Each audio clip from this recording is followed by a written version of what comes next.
وفا کرنی ہے تو ماں باپ سے کرو۔ دنیا آپ کو تب ہی پیار کرے گی جب آپ کے پاس دنیا والوں کے لیے کچھ ہوگا۔ ماں باپ سے کبھی شکوہ نہ کرنا کہ انہوں نے آپ کو کیا دیا، شاید ان کے پاس بھی ساری زندگی صرف یہی تھا۔ قیامت سے کم نہیں ہوتا وہ دن جس دن ماں باپ میں سے کوئی ایک نہیں ہوتا۔ اللہ پاک سب کے سروں پر والدین کا سایہ سلامت رکھے۔ والدین کا سایہ سر پر ہو تو اولاد بادشاہ ہوتی ہے۔ اللہ سب کی بادشاہی سلامت رکھے۔ رب سے اور ماں باپ سے دور ہو کر انسان ہمیشہ پریشان ہی رہتا ہے۔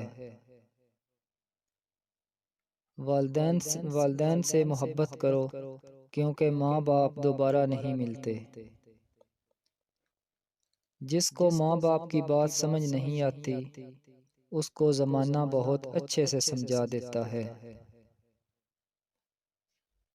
ماں کے پاؤں تلے جنت ہے، لیکن یاد رکھو باپ کی ناراضگی تمہیں جہنم میں نہ پہنچا دے۔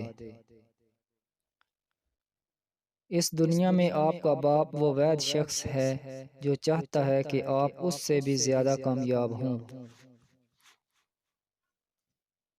جیب خالی ہو پھر بھی منع نہیں کرتا، باپ سے امیر شخص دیکھا نہیں میں نے۔ ماں باپ سے کبھی شکوہ نہ کرنا کہ انہوں نے آپ کو کیا دیا، شاید ان کے پاس بھی ساری زندگی صرف یہی تھا۔ والدین اس درخت کی مانند ہیں جن کے سائے تلے بچے خود کو سب سے زیادہ محفوظ محسوس کرتے ہیں۔ جہیز کیا ہوتا ہے اس باپ سے پوچھو جس کی زمین بھی چلی گئی اور بیٹی بھی۔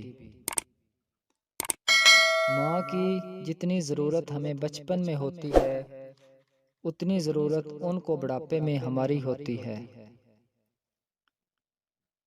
باپ کی اپنے بچوں کے حق میں کی گئی دعا سیدھی اللہ پاک تک جاتی ہے۔